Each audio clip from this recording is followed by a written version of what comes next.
Hello everyone, welcome back to the channel. This is Umar Ahmed and you're watching BT Vlogs. इस बार जो गर्मी है वो काफ़ी ज़्यादा थी, इसीलिए वीडियो भी कम आई मंडी की, क्योंकि इतनी गर्मी में हिम्मत नहीं कर रहा था एक तो वीडियो बनाने का। इस बार जो मंडी है वो भी लेट से शुरू हुई है। लास्ट के एक ही वीक में समझिए तो जानवर बिके हैं, मंडी में जानवर भी कम आए थे। जब से गर्मी में बकरीद पड़ी है तब से जो है बकरीद समझिए कि लास्ट 4-5 दिन ही सेल होता है अच्छे से। भले मंडी एक हफ़्ता पहले लग जाए, लेकिन फुल फ्लेज में जो सेलिंग होता है वो लास्ट के 4 दिन या 3 दिन में होता है। ये बकरीद के दिन का वीडियो है। बकरीद के दिन का वीडियो आप देख सकते हैं कि मंडी में जानवर काफ़ी कम थे। इस बार जो जानवर कम आए हैं, जानवर को रोका गया था और जानवर कम कम क्वांटिटी में आ रहे थे, तो इससे व्यापारी को भी बेनिफिट है और व्यापारी का नुकसान कम हुआ, क्योंकि जानवर ज़्यादा आ जाता, इतना ज़्यादा उमस था कि जानवर गर्मी से मर जाता। तो इसीलिए कम माल आया और थोड़ा थोड़ा करके जानवर बिका है। इस बार गर्मी की वजह से लोग भी, ख़रीदार भी कम गए थे मंडी। लोगों ने कहीं और हिस्सा ले लिया था होगा, तो उस लिहाज से लोग भी कम गए थे मंडी। तो आप देख सकते हैं कि राजस्थानी यूपी वाला जो है माल सब ख़त्म हो गया था और देसला भी नहीं बचा था। पिछले बार आपको याद होगा कि पुल के नीचे काफ़ी ज़्यादा जानवर बच गए थे, जिसकी वीडियो हमारे चैनल पे है, और यूपी वाले भी जानवर काफ़ी क्वांटिटी में बच गए थे। इस बार ऐसा नहीं हुआ है, जानवर कम क्वांटिटी में आए और सब सोल्ड आउट हुआ है। तो इससे क्या होगा कि व्यापारियों का हौसला बढ़ेगा और पटना बिहार में भी बड़े बड़े हेवी वेट जानवर अगले साल हम लोग को देखने को मिल सकते हैं। ओवरऑल सीज़न अच्छा रहा, काफ़ी वीडियोस बनी, लोगों से इंटरेक्शन हुआ, लोगों से मुलाकात हुई। लेकिन एक कहावत है कि यू कांट प्लीज़ एवरीवन, आप सबको खुश नहीं रख सकते हैं। जिन भी भाई लोगों की हम डिमांड को अगर फुलफ़िल नहीं कर पाए होंगे, रिक्वेस्ट को या डिमांड को, तो उनसे माज़रत चाहते हैं। काफ़ी लोगों की डिमांड आती थी कि डेली मंडी व्लॉग डालिए, डेली। भाई वो पॉसिबल नहीं होता है, क्योंकि जब आप शूट करते हैं फिर अपलोड करते हैं, टाइम लगता है, एडिटिंग करने में टाइम लगता है।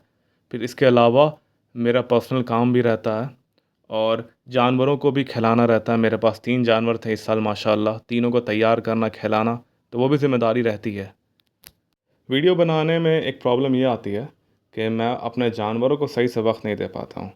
जो उस पे डाइट चलानी चाहिए या उस पे ध्यान देना चाहिए, उस चीज़ में हमसे कमी हो जाती है, और उसका जो टाइम जो काट करके हमको वीडियो बनाने में देना पड़ता है, तो सही से जानवर मेरा तैयार भी नहीं हो पाता है।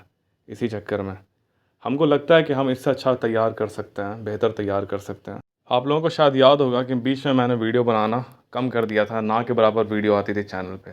इसलिए आती थी कि मैं अपना वक्त जानवरों पे देता था सीखने के लिए, कि अगर कोई हमसे दूसरा आदमी पूछे तो हम उसको बता सकें। पहले ख़ुद तो इल्म हासिल करेंगे तब ना दूसरे से शेयर कर पाएंगे। तो इसलिए जानवर पोसा, सीखा क्या डाइट देनी चाहिए, बड़े लोगों से सीखा, मेरे जो बड़े हैं और उनसे सीखा। थोड़ा ब्रीड का नॉलेज हासिल किया, थोड़ा फीड का, मेडिकेशन का, जानवर का फ्रेम कैसा होना चाहिए, तैयारी कैसी करनी चाहिए। तो ये सब नॉलेज हासिल एक दिन में नहीं होता है, काफ़ी आपको वक्त लगता है, और अभी भी मैं सीख ही रहा हूँ। It's just a beginning and there is no end. ये तो बस शुरुआत है, इब्तिदा है। बकरीद के बाद अब जो है बच्चों का सीज़न स्टार्ट हो चुका है। लोग काफ़ी तादाद में बच्चे लेते हैं पोसने के लिए, शौक़ करने के लिए। बच्चा आप कहीं से भी लें, चाहे लॉट का बच्चा हो, चाहे आप मंडी से लें, बच्चे को अच्छे तरीके से ऑब्ज़र्व कर लें कि पैर पुर्जे से मज़बूत हैं कि नहीं, चलने फिरने में दिक्कत है कि नहीं, उसके बाद पेशाब वगैरह या सही से कर रहा है कि नहीं।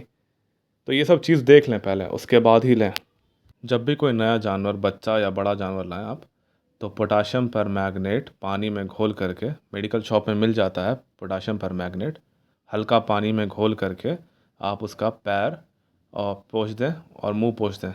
मुंह जो है कॉटन कपड़े से पोंछें उसका अच्छे से, फिर बाद में पैर पोंछ दें। ये जो है 2 दिन करें आप। एक गलती ये होती है कि जानवर लेने के बाद अगर जानवर बीमार पड़ा बच्चा, तो उस फ़ौरन इलाज करें उसका। तो देर करिएगा तो जानवर और बीमार हो जाता है उससे। तो देर ना करें। कोई भी एक्सपर्ट आदमी है, कोई वेटनरी डॉक्टर है या कोई बड़ा पुराना पोसने वाला है, तो उससे राय मशवरा कर लें। जानवर की एक्टिविटी बता देती है कि वो बीमार है कि सही है। अगर कोई वायरल बीमारी है जैसे कि पीपीआर है, एफएमडी है, निमोनिया, ये सब बहुत ज़्यादा सीवियर बीमारी है, इसमें बहुत जान जाता है। तो अगर ऐसी बीमारी है तो अगर बेहतर है कि आप वैक्सीन लगवा लें। अगर वैक्सीन नहीं लगा रहे, एक जानवर है आपके पास, तो ये बीमारी शुरू ही में आप इसको ख़त्म कर दें। जैसे जानवर को अच्छे से रखें, ज़मीन पे ना बैठाएं, लकड़ी दें। गर्मी अगर नहीं है तो लकड़ी ज़रूर दें आप उसको। अगर बरसात है, जाड़ा है तो लकड़ी पे बैठाएं आप, जो पैलेट आता है उस पर ज़रूर बैठाएं। अगर नाक बह रही है तो रेगुलर उसका नाक पोंछें कपड़ा से। सर्दी की दवा दें, बुखार की दवा दें अगर बुखार है तो, ये सब की दवा दें। मैं अपने जानवर को जब दवा देता हूँ तो पूरा साइकिल कंप्लीट करता हूँ। अगर 2-3 दिन का साइकिल जो होता है दवा का देने का, वो कंप्लीट करता हूँ। ऐसा नहीं कि एक वक्त दिया दवा और दूसरे वक्त छोड़ दिया। वो दवा की साइकिल कंप्लीट करना ज़रूरी होता है। छोटे बच्चों का बॉडी वीक होता है तो उनको जो है कम पावर में दवा दी जाती है। हेवी एंटीबायोटिक, हेवी जो दवा का डोज है उसके बदन पे बहुत ज़्यादा असर करता है। तो आप साइकिल बढ़ा दीजिए लेकिन पावर कम कीजिए करके दवा दीजिए। ये तो मेरा मानना है, बाकी आप लोग वेटनरी डॉक्टर से पूछें। एक प्रॉब्लम ये आती है कि पहले दिन जब जानवर लेके जाता है आदमी घर तो उस दिन तो कुछ खाता है, दूसरे दिन से खाना पीना बंद हो जाता है। क्योंकि भाई वो जिस जगह से आया वहाँ की डाइट अलग है, वहाँ का पानी अलग है। आप जिस एरिया में रहते हैं वहाँ का डाइट जो आप दे रहे हैं वो अलग है और पानी भी अलग है। जानवर स्ट्रेस में आ जाता है क्योंकि ज़्यादातर जो बच्चा आप ख़रीदते हैं वो सब चरई का बच्चा रहता है, चाहे देसी हो चाहे राजस्थानी हो, सब चरई का बच्चा रहता है। आप ला करके उसको कोराई और चोकर देते हैं तो वो उसकी डाइट नहीं रहती है, तो इसीलिए उसको एडजस्ट करने में टाइम लगता है। और शुरू के दिन में नहीं खाने की वजह से जानवर वीक भी हो जाता है, तो उसमें भी जानवर बहुत ज़्यादा ज़ाया होता है। इसीलिए शुरू में ला करके हेवी अनाज नहीं दिया जाता है। कोशिश करें कि पत्ते दें, बड़ के, पीपल के, गुल्लड़ के और कटहल वगैरह के, ये सब के पत्ते दे सकते हैं आप। तासीर देख लें किस मौसम में आप बच्चा ला रहे हैं और किस तासीर का पत्ता है, उस हिसाब से दिया जाए। जो नए शौकीन हैं उनको इन सब पॉइंट पे गौर करने की ज़रूरत है, क्योंकि पुराने लोग तो संभाल लेते हैं बच्चा, जो पुराने पोस रहे हैं, लेकिन नए जो लोग हैं उनसे थोड़ा दिक्कत आती है, उनको परेशानी आती है।